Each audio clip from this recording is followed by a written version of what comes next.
Okay, crazy question for you. Does anyone on Love is Blind ever drink water?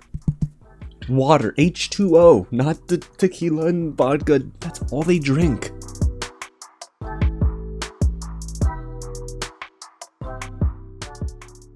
What's going on, everyone? James here with another real review and recap of Love is Blind Season 2 After the Altar. A huge thank you to Netflix for giving me the chance to watch this early for review, and you can watch it right now because it is streaming this weekend. You guys remember my Season 2 coverage of Love is Blind. You helped that become some of the highest performing videos on the channel, so I thought let's come back and talk about After the Altar because we got some drama to talk about. Now, there are 3 episodes here, 45 minutes each, and After the Altar for Season 2 picks up about a year later after the Season 2 weddings and some of the breakups. Now, of course, we're going to get into my non-spoiler comments and my spoiler comments, so go ahead and pay attention to the time codes below in case you haven't watched it yet. Now, if you haven't and you do want to hear my spoiler thoughts, go ahead, like this video, subscribe to the channel, bookmark it, save it to your watch later list, and come back, guys, because we have so much to talk about, including Shayne, Shaina, and Natalie. Oh, and Christos. Alrighty, y'all, so let's get right into it. In case you need your memory to be jogged, who got married from last season? Well, of course, there were only 2 couples, Nick and Danielle, and Jarrette and Iyanna. So that was, for me, a surprise because I did not think Nick and Danielle were going to get married, and I thought that Iyanna was going to walk away from Jarrette. And if you remember from my Season 2 reviews, guys, Jarrette and Iyanna were my favorite couple on the show. So of course it was nice that they were getting a lot of love, but let's get into my non-spoiler comments and overall assessment of this After the Altar 3-episode special. Now, I didn't watch After the Altar from Season 1, so I won't lie to you, I didn't really understand at first where they were going with this. I thought it would just focus on our married couples, but it was a pleasant surprise to see the pod squad come back together. They were building towards this 80s party hosted by Nick and Danielle at this resort in New Buffalo, Michigan, I believe it was. But for me, the best episode was episode 2, pretty much because of the party. And there were a lot of OMG moments too, especially between Natalie, Shaina, and Shayne. Gosh, this was just a whole mess, but I thought the episodes did a good job at kind of complimenting one another up until the very end. Sadly, I was a bit spoiled by one of our couples divorcing ahead of this season's After the Altar special, but I was curious to see how everything played out up to that point. And when it comes to the production of After the Altar for Season 2, I thought it was better than the actual season of television that we just got this year. You can tell it was a little bit crispier in terms of the quality, the filmmaking, but the only gripe I have with the production here, well, outside of the soundtrack, because I didn't think it was very good and it didn't really match what we were seeing on screen, it was the quality of this green screen set that they built for our, contestants giving their commentary solo.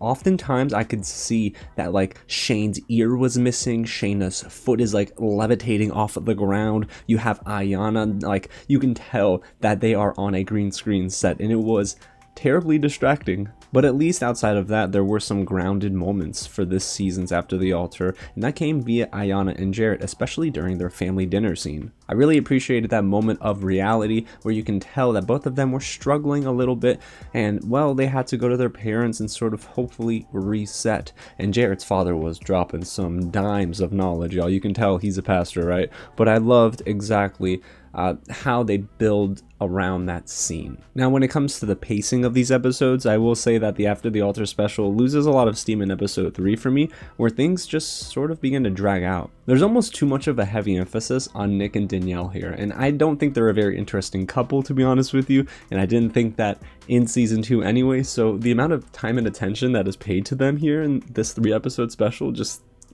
it was almost baffling. I'm like, guys, can we move on? I don't want to hear about what it is they do standing on tables and dressing up and costuming and stuff. Let's go ahead and progress. But the show, especially in episode 3, sort of tends to linger on them, and I wasn't the biggest fan. But was this fun for fans of the show? I think so, and there's going to be a lot of moments here where you're going to start to, of course, side with one person or the other, so it is, again, pretty darn fun. It's just not groundbreaking, so don't come into this thinking, oh my gosh, wow, this is the best thing I'm going to see all year. This is just trashy reality TV, I guess, and I kind of like that subsect of television. I just fall into that. I don't know why. I like these reality shows that, like The Bachelor, The Bachelorette. Why do I like these shows? I can't tell you, but I can tell you that it's fun. And the After the Altar special at least provided some more context and insight into some of our married couples here and some of the couples that form outside of that, which, you know, maybe this is a good idea to now say. Spoiler warning, because we're going to get into the recap.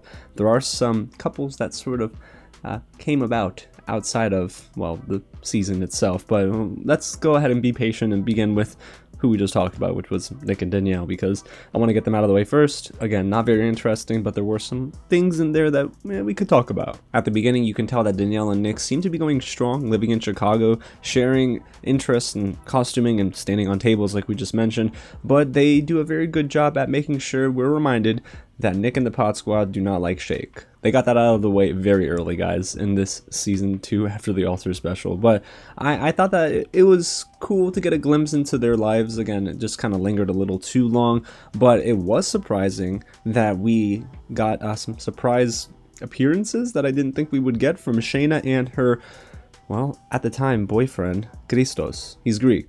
That's why I'm pronouncing his name like that. Now, eventually, they do explain about this 80s party they're going to throw, but Danielle admits off camera that she doesn't want Shaina to come to the party because of the drama. Spoiler alert, Shaina comes to the party anyway. And it was at that party that Danielle says that she doesn't trust Shaina and their friendship is eventually going south. Oh, and I guess I have to mention Wendy, you know, Nick's mother-in-law, coming to the apartment to have this like weird 5-minute diatribe about drinking, about dogs, about cats. It's just kind of all over the place. And then of course you have Danielle and Nick at the party itself. It was kind of cool to see how committed they were to dressing up, I'm not gonna lie. And Nick has one of the funniest jokes in the After the Altar special where he says he looks like MacGruber if he was a rapper. Yeah, I kind of laughed at that, guys, admittedly. And we're getting to the end of their storyline here, so I'm just gonna recap these last 2 points, which is even though the Nick and Danielle stuff wasn't very interesting, I found it kind of odd that they ended the show with them and Iyanna and Jarrette. I'm thinking, like, what's ahead here, guys? Well, apparently, according to this text it's like a pre-credit to the credits where it says that Nick and Danielle ended their marriage, which is something I didn't expect. That was actually a surprise to me. The Iyanna Jarrette stuff was not a surprise, but Nick and Danielle ending their marriage was kind of surprising because I, for some reason, expected that they were going to maybe go in that direction prior to the After the Altar, but no, I guess it happened after the Altar, which I'm like, wow, they last longer than I guess I kind of thought, because they were getting into arguments and stuff. They weren't really getting along very well, and not only that, I don't know, something about Nick just, there's something there, guys. Y'all know what I mean? Something is there that makes me not really believe that he was all the way in on this marriage. Something, guys. But alright, so let's move on from Nick and Danielle, and let's get into Kyle and Deepti, another main storyline in this 3-episode special. And you can tell from episode 1 of After the Altar, they were a bit more than friends. They kept on and on about them being friends, they love each other, so and so. And I'm like, yeah, but y'all don't love each other as friends. Y'all look like you're doing much more than that. And even Kyle admitted that they would kiss every now and then. And I'm like, guys, okay, friend zone is here.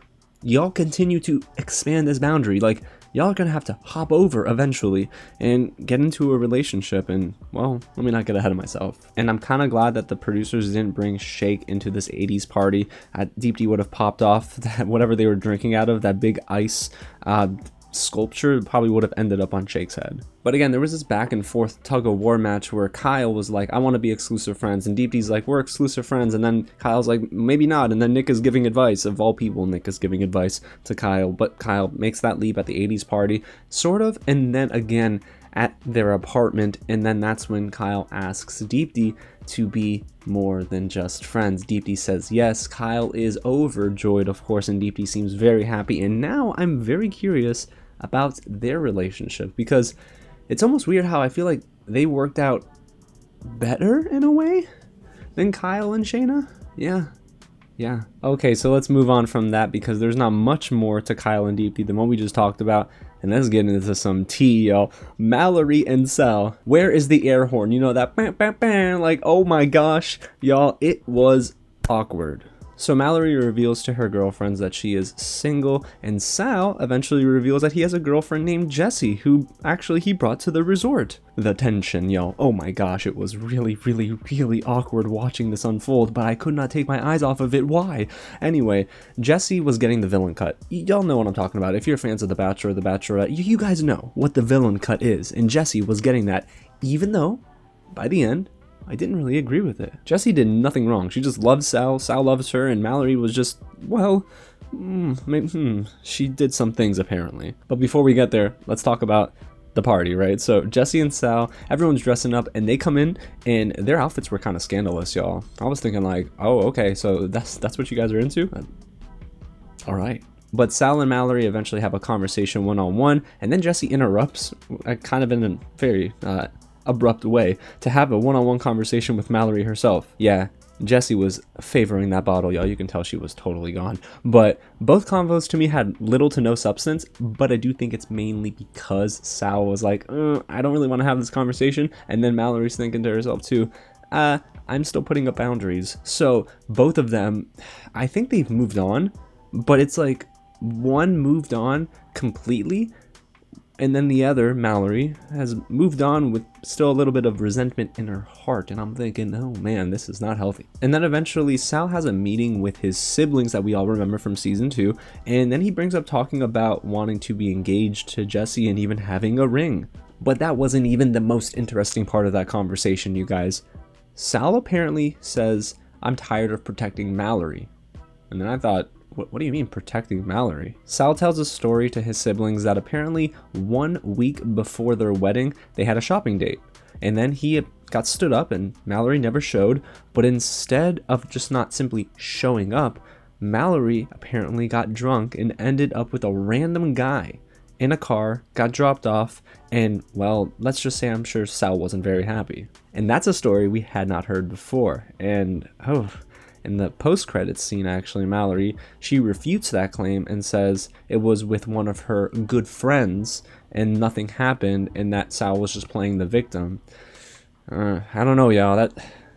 That is weird. But Sal did buy a ring for Jessie, and I can only imagine they're either engaged or getting ready to be engaged. But man, what a mess. And if you thought that was juicy, y'all ain't heard nothing yet. Let's get into Jarrette and Iyanna, a couple, like I said, that I was rooting for, and when they got married, I thought, oh, okay, I could see this working. And well, kind of didn't. At the beginning of the After the Altar special, Iyanna and Jarrette were still playful together, still learning how to live together even. And then you start to hear about the in-betweens with their marriage, where Jarrette says he still stays out until 7 a.m., which is a bad habit. And you guys remember Iyanna said, this cannot happen, stop with this party first mentality. If we're going someplace together and I want to leave at 2 a.m., we're going to leave together. But Jarrette works as like a bartender, as a security guard, he works at the club, he stays out late with his friends. That's not mature. And also, I'm going to be honest, that would not be anything like I would do when I become a husband. But man, Jarrette says it's difficult putting Iyanna first, and that was very interesting to me. He said that in a conversation. I think it was just solo, it was by himself, but that was a red flag. If you're struggling with putting Iyanna first, your wife, I don't know. And then Iyanna starts to spill between her and Natalie. They all went out to get drinks, and Iyanna tells Natalie that Jarrette is immature and that she's also packed up and moved out. Literally packed up her stuff and moved on out. But like, y'all are married, so what is happening? And then I guess the cherry on top of all of this tea is that Iyanna said it is hard to see Jarrette as her husband at this point. So take all of that, right? And now let's unpack it. What I'm hearing is both people. We have Jarrette who says, I can't put my wife first and I'm staying out till 7 a.m. And you have Iyanna that says that's not a healthy habit. Why is it that I'm always home alone waiting for you to come back and worried about you? I'm gonna get up, move out, and we're gonna figure it out from there. Whew, okay guys, that is a lot, but that didn't really show me many promising signs. And then I started to understand why Iyanna gets so worried about him being out. It's not simply for his safety, but Jarrette says that he has a drinking problem, and this was during a conversation with Iyanna at this resort home. So that's why Iyanna doesn't want him out there late, because she knows that he does tend to favor a little bit too much of the bottle at times, and that's kind of scary, especially staying out till 7 a.m. How can you build that level of trust, and how can you honestly be okay with that? I wouldn't be. So that is whew, that is a little scary. So I think I empathize a little bit more with Iyanna here. And then during a one-on-one conversation at this 80s party, Iyanna tells Jarrette that she doesn't value or see the value, honestly, of having him as a partner sometimes. Wow. Like, y'all, I know, like, this has been spoiled for me that things happen with their marriage, but guys, this is a lot worse than I thought. But then it starts to get into this area and space where you get a little bit more hopeful. Like, I think they can work this out, and it begins with Iyanna and Jarrette's parents having this sit down dinner, all of them together, because their parents haven't met since the wedding. So there's this family dinner, and I see that Iyanna's parents and Jarrette's parents are like dropping dimes, like free game. They were giving it to Jarrette. But then, of course, Iyanna's mother brings up a good point. There's two in a marriage, so it can't just be all, let's beat up on Jarrette. Iyanna, what are we working on with you? And then eventually I figure out what they're working on, and it is Iyanna saying, I won't run out, and then she moves back in, and Jarrette, Iyanna, same place together, working it out, eating together. Wedding cake 2.0 gets brought out, which is this cake that Jarrette had. It's a smaller cake than the wedding cake they had, but it's a sign that they want to start anew and kind of go on a fresh slate and say, we have things to work on, let's work on it together. And I thought that was great, right? Wrong. Unfortunately, in the post-credits scene, it's revealed that they did split up and they're in the process of getting divorced. Now, that is what was spoiled to me ahead of time, but I didn't know the in-betweens in the leading up process to this.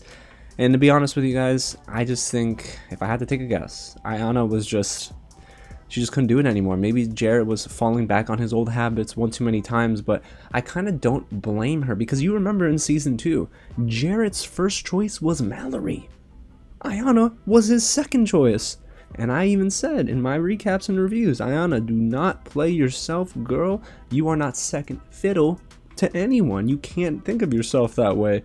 And if your partner and your husband, or once husband, can't put you first and struggles with that, like, it's the same thing over and over and over again.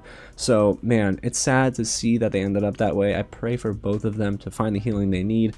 But Jarrette and Iyanna, they also didn't last. And then there's Shaina, Natalie, and Shayne. Guys, this is the last major storyline we're going to recap, and it's probably no coincidence that it is the longest note that I have right now. Ooh boy, was there a lot to break down here. Let's go ahead and get started with, well, Shayne and Shaina. And they actually started after the altar special with both of them.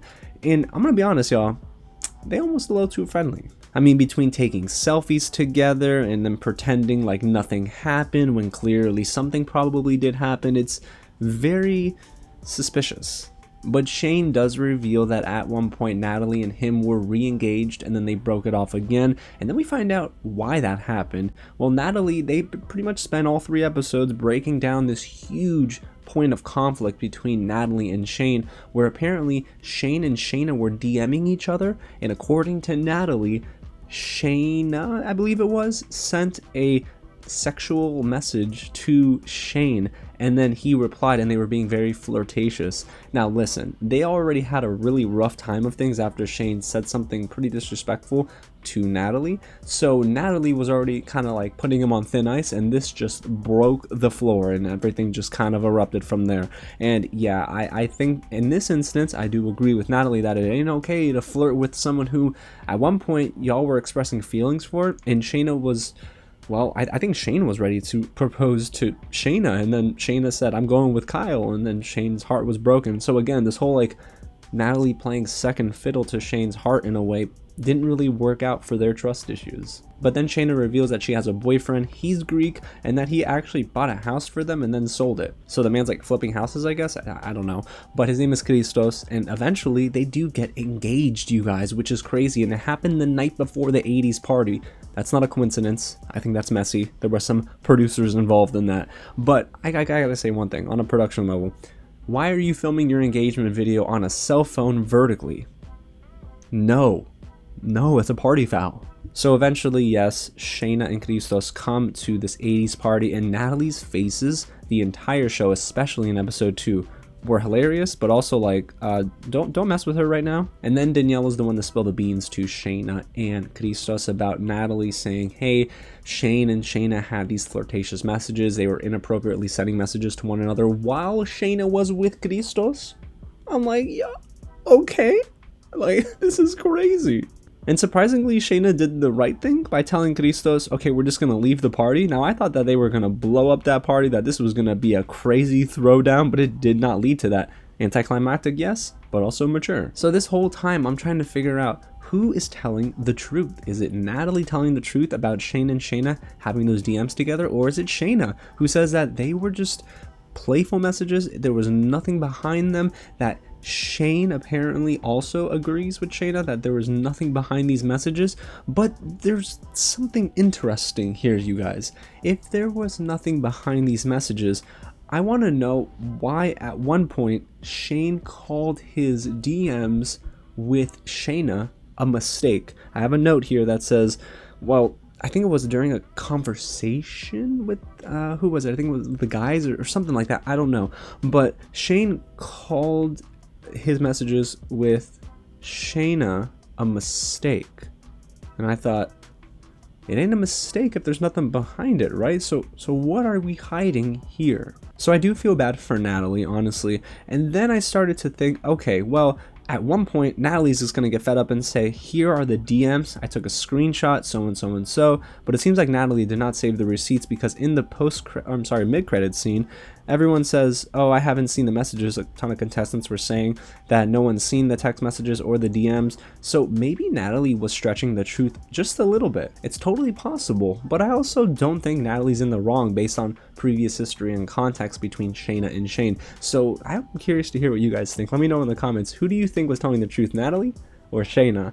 Man, that was the biggest, like, oh my god moment. And that was about it, you guys. There was no shake. There was nothing else from the other pod squad members that were there, Hope and everyone else. But it was a very interesting episode 1 and 2, and I thought episode 3 again was probably the weakest one out of the bunch. But there you have it. That's the After the Altar recap. I am so happy that we got a chance to cover all of season 2, you guys. And again, huge thank you to Netflix for giving me the chance to watch this early for a review. But let me know in the comments what you guys think about this special. Tell me which moment was your favorite, which dramatic moment made you go because y'all already know mine. And just let me know, what do you think of the marriages that we had this season? Alrighty, y'all. Again, thanks so much for watching. Remember, don't forget to subscribe, because Love is Blind season 3 is on the way in October, I believe it is. So we're starting up these reviews and recaps one more again, and I'm so excited, you guys. Alrighty, y'all. Again, thanks so much for watching, and I'll catch you at the next screening. And after watching these episodes, I just never want to drink again. Nope.